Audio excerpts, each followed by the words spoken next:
So the Marketing Friday, yay, your favorite show. Marketing Friday is the segment when I'm trying to dive deeper into some of the subjects and topics that I found interesting and insightful on the marketing, the business side, topics that I think is going to be driving the advertisement market moving forward, which is a bold claim, I know. But hear me out. By the end of the day, by the end of the video, I want to make 5 assumptions, and we will see. In a year from now, I will make a follow-up and see how close we are and did we guess our advertisement bingo. So, kids, what we're talking about today? Hey, what are we talking about today? Shareholders won't be happy. It's not our job to make them happy. It's our job to make them money. But once we launch this little baby, they're gonna flip.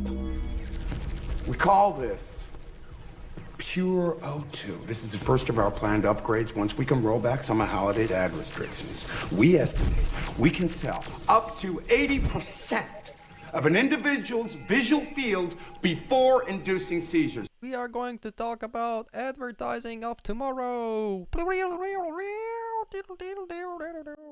Okay, so advertising of tomorrow. So what do I mean by that? And what was this premise? And I think now maybe if you're was looking at the segment previously about the Twitch and how advertisers and advertising and affecting the platform stability, we will talk about how advertising of tomorrow is going to shape the businesses, is going to shape some of the platforms that we are all in, and how that's going to affect us as a viewers of those platforms and as a users of those platforms, me specifically. So let's start here. One of the things that you know for a fact, because all of you guys, as well as myself, we are using ad blocks. The only thing that you the last thing they want to do if you're logging into the YouTube is watching those pop-ups and pre-roll advertisements. What you want to do, you kind of want to skip this. And people are using ad block all over the place. So much so, in fact, that YouTube was trying to fight back. And YouTube was actively trying to block everybody on the platform saying, hey, you are a bad user, don't use ad block. And if you're going to use ad block, we are going to fucking block everything. You're not going to be able to look at any of our videos. Arr! It was very good, very smart, for about a week. Because after, I would guess 48 hours, AdBlock find a way to block the thing that they're blocking, and now they can block this again, and they can block the ads again, so it didn't work. Probably YouTube is going to try again at some point, and we're most probably going to see some of the updates in this fight between ad blocks and YouTube, but this is definitely a big signal. The other big thing that is happening all over the place, if you're logging into the websites, and you are, one of the things that you're seeing on all of the website is this little pop-up. So what this little pop-up really means, it means that there is a change, a big change in the way the legal system around data and privacy is actually shaping up. So the big thing that happened a couple of years back, which is a GDPR, which is a big consolidation effort from the European Union. And the European Union said, okay, screw all of those corporations. They are selling and buying those data from the customers, which, obviously pretty evil. So let's try to stop them from doing that. Let's start implying some laws. So this privacy settings, those cookie settings that you're seeing everywhere, is actually a ring in the bell of deleting the cookies, or not deleting the cookies, but at least stop using third-party cookies. And in reality, if you're reading Harvard Business Review or any other websites that are concerning about the data privacy, you will find this. In 2023, Apple implementing changes for the iOS 14 operating system to the death of the third-party cookies, and Google is phasing out the third-party cookies in Chrome browsers in late 2023. So what does it mean is that advertisers are no longer able to utilize a very direct targeting and idea of how are you using the browsers. And before that, all of the advertisement in the world, in the globe, was using cookies as the main mean to directly connect something to you, to attribute something to you. So if they want to show you and a sneaker. They kind of want to know that you're going and trying to look for the sneaker, but in order to do that, they need to have a third-party cookies. If they don't know that, they don't know what to serve you effectively, right? So the whole idea of the advertisement model is sort of changing. And another thing that is really spot on for me is this by internet historian. But particularly one part of this video I think is very, very spot on and very relevant.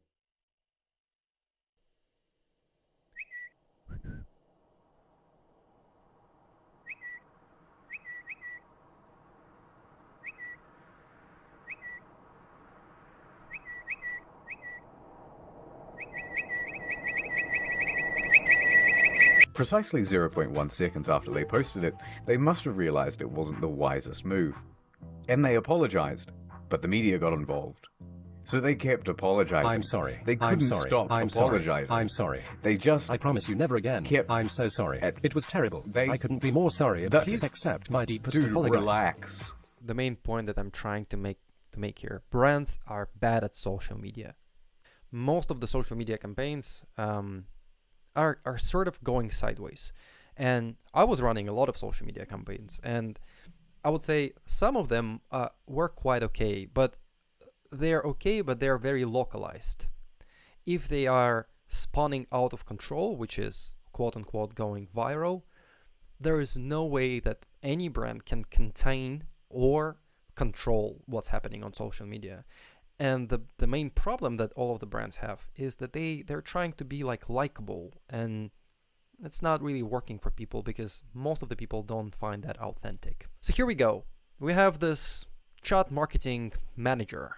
He have his cool car and the latest iPhone, and and effectively most of the channels that he is going to be using are not working anymore. Silence brand. So what he have to do now, right? Like, what are some other ways that he can operate and actually be like successful at his job? Because there is no way that he can do all of this stuff. And this is partially the reason why Twitch is suffering, right? Because the online ads are not working correctly, and it's really hard to like target to the right audience, and there's a lot of limitations. And funny enough, most of those, right, like they're going very conservative.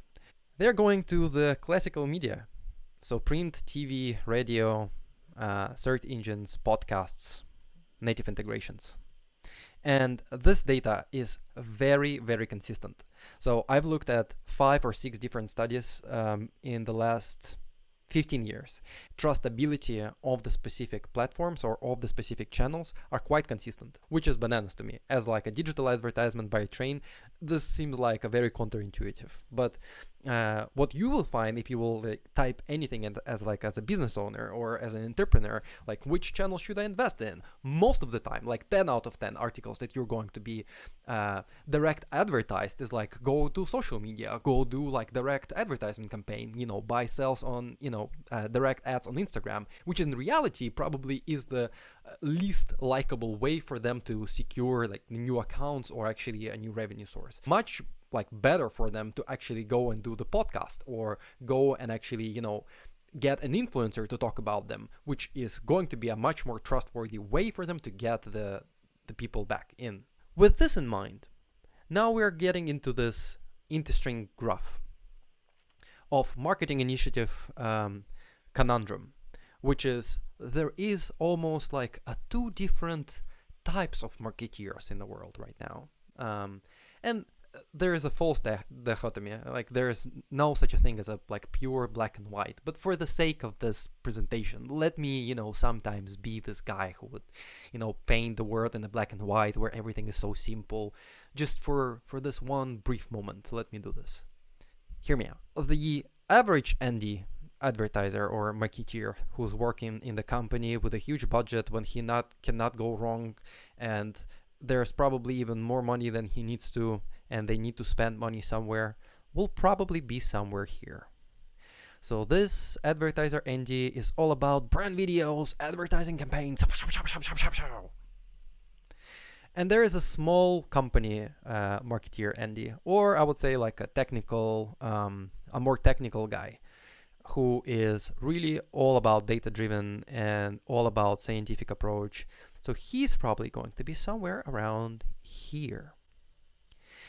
And in a way, you can call this split the art and the science of marketing. So the art NDs would say like, hey, you don't know what's going on. All of this marketing world is so majestic. It's all about design and craft and the message and yada yada, which is true. Like nobody is arguing that, but it's definitely not only that, because the other, like the science ND would say, it actually doesn't matter what, in the grand scheme of things, what the intriguing message and the packaging that we will put this into, if this have the right color and the right like longevity, and we will show the brand in the first 5 seconds because we can do the attribution, yada yada yada. So let's try to get deeper into the head of the this art and the scientific guy, and what they're thinking about and how they are thinking about the evolution of the channels that they're using. I'm going to start with the fine art. I need to play some classical music here. Just imagine that I'm playing something like... On a very practical level, that means like a 3D out of homes, for example. And we're talking about like just some futuristic stuff that companies are right now doing. And you will see quite a lot of this type of executions that are on hype. Let's say if you are looking at the like marketing initiatives, you will see a lot of stuff like that posted on Twitter, like augmented reality and this like 3D out of homes, or like this one, so cute. Oh no, he's fine though. But wait, this is not the only thing that the advertisers are having ready for you. We need even more distinction, saying the marketeers. And you know what? They will get it. How about this? The Sphere in Las Vegas. And that's the takeover that was done by the Xbox. The average price for the renting of the Sphere is $450,000 per day, which makes this probably the most costly out of home in the world at the moment. But at the same time, it's so cool, right? It's so artsy. You cannot, not do this. If we're not doing this, we're actually, we're not wasting money. We're earning money by spending this money. But wait, the classical advertisement and out of homes are not done. You want even more. I know you want even more. Huh? Do you? Well, there you go. Now you have the companies who are actually selling the drone advertisement in the sky. Yeah! You can now have the Raid or tampons or Pampers or Cheetos flying all over you in the drone forms. Hopefully this is just an idea, but at the same time, you do have things like that in the small, like less regulated markets, like in Dubai, this particular execution, or this one in Shanghai. So the drones and the QR scannables flying in the sky are already a reality in a lot of places. And that's not even like the best thing here. We can get even more distinction. We can get even more crazy with the out of home advertisement. I know we can. Let's do it. Oh, da, da, da, da. The advertisement in the space. Yes, let's go. So the advertisement in the space is this like huge like big brain idea from the startup back in Skolkovo in Russia, and they are trying to create a Coca-Cola advertisement banner in the night sky that will fly across the globe. Oh yes, that's what I always wanted. That's the best shit ever. Oh my god, this is so crazy, guys. This is like post-capitalism in its like worst. I don't even know what to say, but this is amazing that those ideas are coming to the people's head, and there's actually someone who is able to fund it. So let's hope, fingers crossed, that this is not going to be like funded, but at the same time, I'm looking at this and I'm saying, holy shit, this is, probably going to happen at some point. So, a quick startup idea. Ta-da! That's actually like headphones by Panasonic. All right, so we've talked about art, yeah, and the art is very artsy. But at the same time, what about science? We need to talk about science, guys. You will say, well, what about it? I will say that science is also a very interesting part of the discussion. And I wanted to talk about some of the things that are happening on this side. And this is obviously like smart, because science is very smart, you know what I mean? Puns in the chat.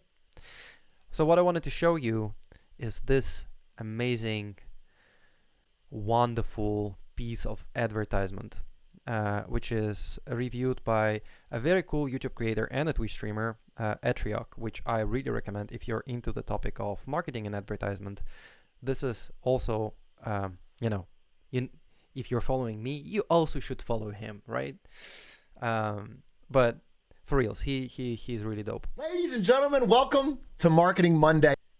Hey, Atriok. What we want to see from you is actually not the entirety of your video, but we kind of want to take a look at the particular thing. Right at the buzzer, edible mascot at the Pop-Tarts Bowl. Not only is this deranged, but we got to hear one of the darkest sentences I've ever heard during a sports broadcast. You just saw the edible mascot. He came out of a toaster, a giant toaster. Well, here's the sad part of the story. After the game, he will be devoured. He will die. And he will be his own last meal. The universe canon is quite clear. In fact, they even had a handler on site. Strawberry demanded to feed me a Pop-Tart, and I could just hear these like little grunting noises coming from inside the suit. The Kansas State players immediately began trying to eat the mascot to lick his frosting off, but Pop-Tarts do not live to be licked. They've made it very clear that the lore of it is that the Pop-Tart loves being eaten. It was sad to watch the Kansas State players and coaches rip into Strawberry's flesh and toss it around. And so congratulations to Kansas State. Yeah, this is like truly deplorable. This is quite a scary thing. Why did they make it red below? It's really look like they're cutting off a flesh. God! It's a strawberry. It's horrifying! Well, it turns out, as horrifying as this looks, it was shockingly popular on social media. I saw 50 plus tweets about it that all got over 10,000 likes, some getting 50, 80, 100,000 likes. It blew up. It was massive on TikTok. It was massive on Instagram. It did well everywhere. By the way, all of this got way more traction than the game itself, which is basically a nothing bowl game. They got millions of views, all this stuff, and it was all fan created. Again, their own personal stuff did fine, but it was the fan reactions and memes about it that all did amazing. It saved Lizzie here's life. I was having an absolutely miserable day in which I wanted to both sob and break stuff. Strawberries exactly what I needed. Actual trends of just Pop-Tarts, not even Pop-Tarts Bowl, hit all-time highs in the United States, and sales up from 800 million in 2022 now to 1 billion in 2023. So dreams really do come true. This was a shockingly weird, dreamed up ad campaign, but it actually did really well. It responded to what works on social media, which is kind of like weird and participatory. But all of this really stems from the innovation over at this company, Duolingo, which has been the pioneer in mascot-based marketing that really turned around and led to some thriving growth on social media for this brand. They did many months of marketing on TikTok, which was just boring translation-based humor. It was like people showing different words and translating, and all of it got no views. And then one day, basically, they broke this mascot out and posted this. Help! He's escaping! The killer is escaping! Help me! And that got 6.3 million views, and they never looked back. Again, at the end of the day. So now, Mr. Atriok, I will disagree with you, if I may. So let's talk about the science of this, right? And now we're talking really about the science engines. And the reality of what we are talking about here is called the DBAs. So the distinctive brand assets, which essentially is a definitive, like a very definitive voice in the science-driven effective marketing in the world right now, and all of those like testing and DBAs specifically are coming from this amazing place, Ehrenberg Bass Institute of South Australia. And Ehrenberg Bass is worldly renowned as the evidence-based marketing mecca, right? So the work that this institute produced single-handedly changed the way most of the brand marketing and advertisement is done worldwide. And the reason for that being is that they've tested and researched the hell out of everything. And you probably know some of their work. I mean, if you're working in the advertisement, or if you're working in somewhat related fields of creativity, you probably heard about the book How Brands Grow, which is written and published by Ehrenberg Bass Institute. But there is another big book that they've launched not so long time ago, probably maybe like around 10 years ago. It's called Building Distinctive Brand Assets, which is built by Oxford Books and is written by Jenny Romanuk.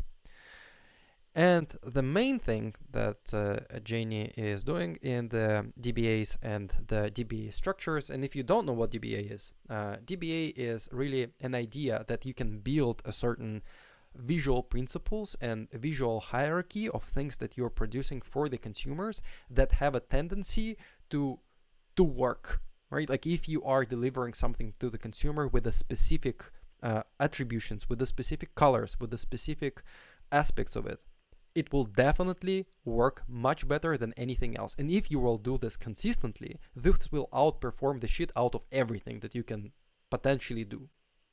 And most of the brands are really bad at that, because most of the brands are getting really tired of their own assets, right? So think about this in like any brand that you're like. You will probably remember that they've changed their taglines and their heroes and everything that they've done multiplicity of times. But there are some brands that are doing this really, really good, and we can talk about those. But the main thing that she's saying, that the thing that you are doing have to be quite unique, which is not surprising. I think most of us who are working in the marketing are talking about distinctiveness, and uniqueness is really a big part of this. So the appreciate valuable quality of the brand. Distinctive assets uniqueness is crucial to build a mental or physical availability. For example, when building mental availability for the brand, uniquity linked to the asset and category entry point. So in contrast, the link of assets to uniqueness. And what type of assets are actually unique? If you're thinking about this relative uniqueness by asset types, the characters are in fact the highest uniqueness that you can possibly do for the brand characteristics and for the brand distinctiveness on the market. Even more so, evidence exists that characters attract attention, and characters also have a high uniqueness both generally and in packed assets. They're also a highest score for fame building. So further, in comparison with celebrities and spokespeople, characters have significantly higher fame and uniqueness. So this is the characteristics, right? So the characters, the spokespeople, so spokespeople is like a character that you're building, but it's like a human, right? And the celebrities are the celebrities. So if you're thinking about this, right, this is the reason why you have, let's say, the characters like Duolingo character, and you have the Old Spice character, and then you have like assets like this. This is a language translation app that verifiably doesn't even work. It's like, there's like no evidence that it's really good at teaching you shit at all. And yet the user base continues to grow. They've created an incredibly gamified app interface that keeps people hooked to it. And they've grown to a $9 billion company in 2023, which is why a lot of people are trying to jump in the mascot game. Now, that being said, while Pop-Tarts successfully emulate. So this is not the reason why a lot of people are trying to jump to the mascot game. The reason a lot of people are trying to jump to the mascot game is because the work by Ehrenberg Bass Institute and by Jenny Romanuk is becoming more and more widely available and is being taught on the MBAs for the marketeers right now.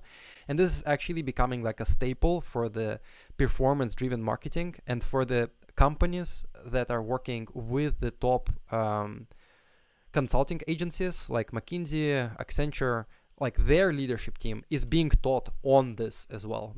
So their CMOs are trying to hire people who knows about DBAs and knows about testing and knows about the product market fit and CEPs, so category entry points, and all of those methodologies in order to surgically ingest the right visual to change the perception of the customer, to increase the likelihood of the memory recall, which is in marketing terms is awareness. So I would say that the reason we have things like Pop-Tarts, empanadas, or Old Spice character, which he's going to talk about. Old Spice, normally a good marketing company, which attempted to launch this guy, Swaggy Spice, trying to jump into the mascot campaign as well. And they've made a wrong call, because their DBA, their distinctive brand asset that they were using for the longest time, which is this guy, like when you're changing things, you have to earn those